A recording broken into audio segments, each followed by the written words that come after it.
Kamu bayangin deh sosok yang lebih freak daripada Ice King. Yaps, Ricardio.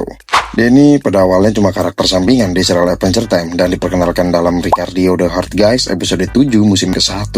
Perawakan dari Ricardio itu sebetulnya sebuah jantung, cuman kenapa bentukannya nggak kayak jantung? Karena keberadaan dia ini adalah representasi dari bentuk cinta, Pak. Secara perawakan pun dia ini sebenarnya lebih kecil gitu dari Candy People, cuman ya gitu, lebih aneh, sumpah.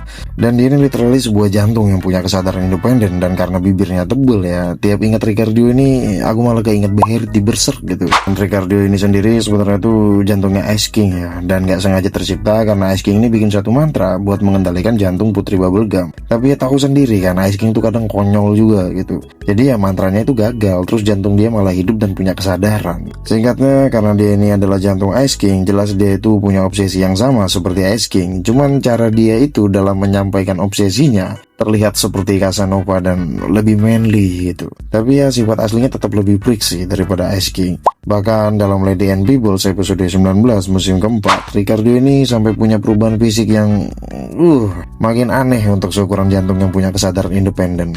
Nah, karena sifatnya yang lebih Casanova, alhasil Ricardio itu dengan mudah menarik perhatian sekitarnya. Ya tetap manipulatif juga sih, malah mirip-mirip kayak Ted Bundy anjir. Dan bahkan secara sadar Ricardio ini nggak peduli dengan Ice King sebagai inangnya. Dia ini benar-benar pengen hidup independen seperti makhluk yang baru. Tapi ya pada akhirnya kita ini sama-sama tahu dia tuh literally cuma jantung hidup aja gitu, dan dia nggak punya fisik yang mumpuni untuk melindungi dia, yang dimana yang namanya jantung itu perlu tubuh fisik untuk melindungi. Apalagi jantung itu banyak titik lemahnya, dan ya pada akhirnya dia ini kalah juga sih sama Putri Bubblegum.